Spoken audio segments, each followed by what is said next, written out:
Baruch atah Adonai Eloheinu melech haolam she'akol niyeh b'dvaro. I remember years ago when I was in Caracas, Venezuela, a relatively young man in his early 50s passed away, and the Chevra Kadisha, the group of people that take care of a deceased, wash his body, dress him in shrouds, which is a white tunic, showing that everybody is the same when we die. There are no pockets in these shrouds. You can't take anything with you. They noticed that this man had not been circumcised. And they came with a question, what can we do? Because there's a big problem in Jewish tradition. What do you do with the body of a person that was not circumcised? Where do you bury him, and so on? But the man had parents who were alive. And when his father was confronted with it, his father said, he was born immediately after the Second World War. And I went through concentration camps. I saw how innocent people were being murdered for no good reason at all. They hadn't done anything, just that they were Jewish. How did the Germans know when they were in doubt if somebody was Jewish or not? They told them, okay, pants off, let's take a look. If you're circumcised, you're Jewish. Well, he said, I did not want my son, in case of any repetition of what happened during the Second World War, to be identified in his body as being Jewish. It was a very difficult decision, and I said to myself, how can you judge somebody who has gone through such difficult times in the Second World War, that had seen innocent people die, had seen the greatest crimes for no reason at all, brutality that is totally inhuman? How can you judge him?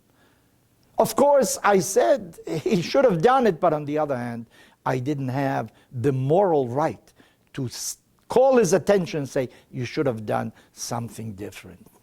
It reminds me, because there is an episode in the Torah that after Moshe is told to go to Egypt, he goes to Egypt with his wife and children, and when he reaches an inn, God wants to kill him. Why? Because his son is not circumcised. So his wife, Tzipporah, quickly circumcises the son, and that's it. Why wasn't the son of Moshe circumcised? Well, some of our rabbis say that when he heard the command of God to go to Egypt, he did not want to wait to have his son circumcised, because then he would have to wait a couple of days until he gets well. He started out immediately, he would have gone. Some others say that maybe he didn't. To my mind, that episode came back. And I said to myself, was Moshe afraid that the Egyptians will know that he is Jewish and they are persecuting Hebrews? Maybe they'll persecute his son as well.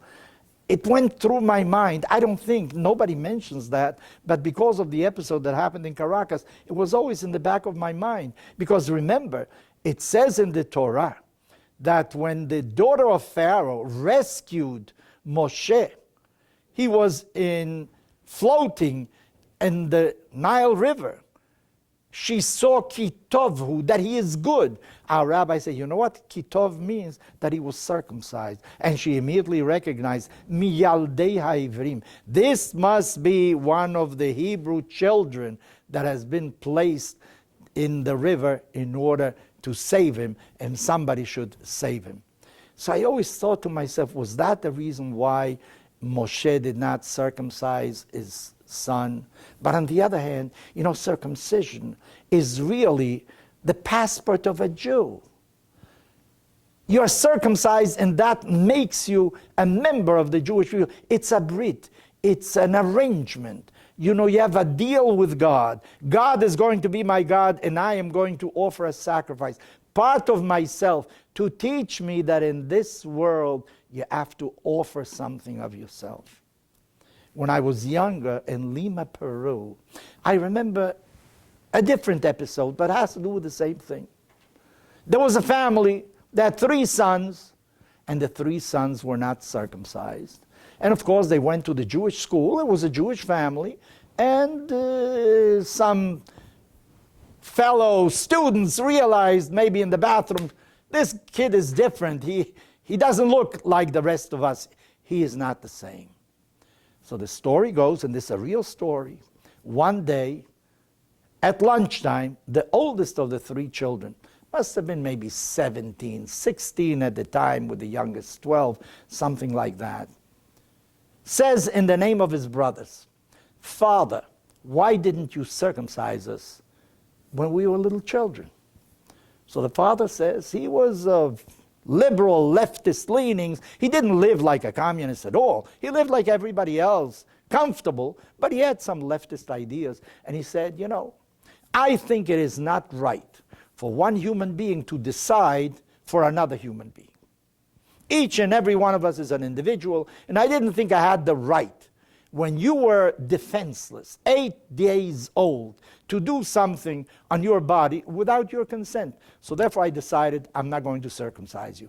If, when you're older, you want to be circumcised, you will always be able to do it. Well, the oldest son replied, you know, we are a Jewish family. Every Jew circumcises his son. You should have done what every other Jew does. Well, the father didn't know what to reply, how to react when the son said that.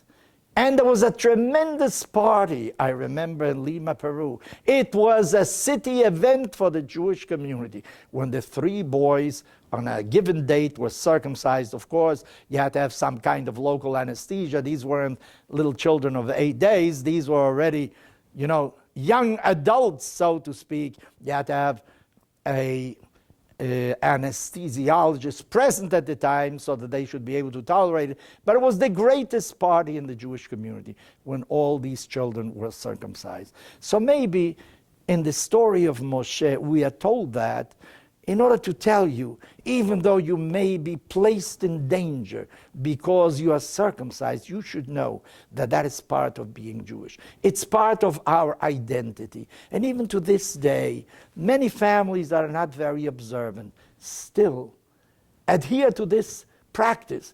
A Jewish child, when he's 8 days old, is circumcised in order to teach you. To teach the child later on, you want to know, you want to live in this world, you have to know you have to give something.